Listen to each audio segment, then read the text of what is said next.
Inclusive teaching, supporting all students in the college classroom. Why set expectations? Another way that we can be inclusive in our teaching is to set clear expectations from the get-go.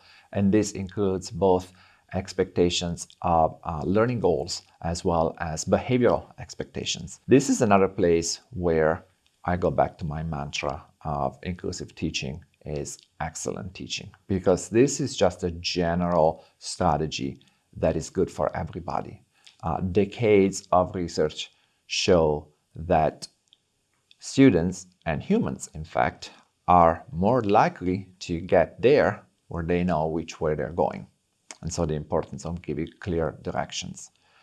The good way of doing that has been sort of identified by the research, and it involves using student-centered, action-oriented, measurable verbs. So instead of saying, my goal is for students to know the central limit theorem, let's say, in my course.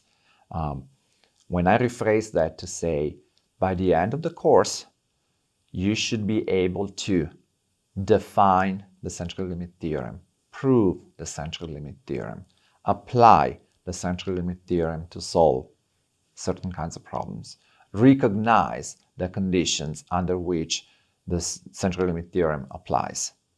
Those are really helpful statements to the students because they help them direct and orient their efforts and their study.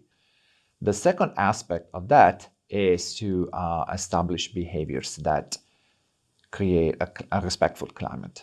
There is a significant reason why that is important. Cross-cultural researchers identify different cultures and distinguish them by whether they are high context or low context. In high context cultures, there is a lot of information embedded in the context. So in some cultures, you never have to tell students what to call you as a professor, because everybody knows how to address a professor, because there's only one way and everybody learns it early on, and it's reinforced by the context. The United States is a low context culture. It's one of the most low context cultures in the world, which means we're going to find a lot of ways of addressing the professor with different students.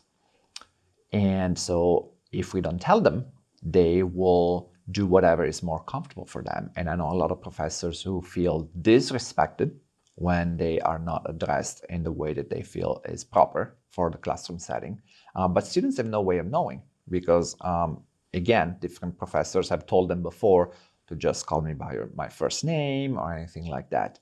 And so one important finding that comes out of this line of research is that we need to be more explicit than we are.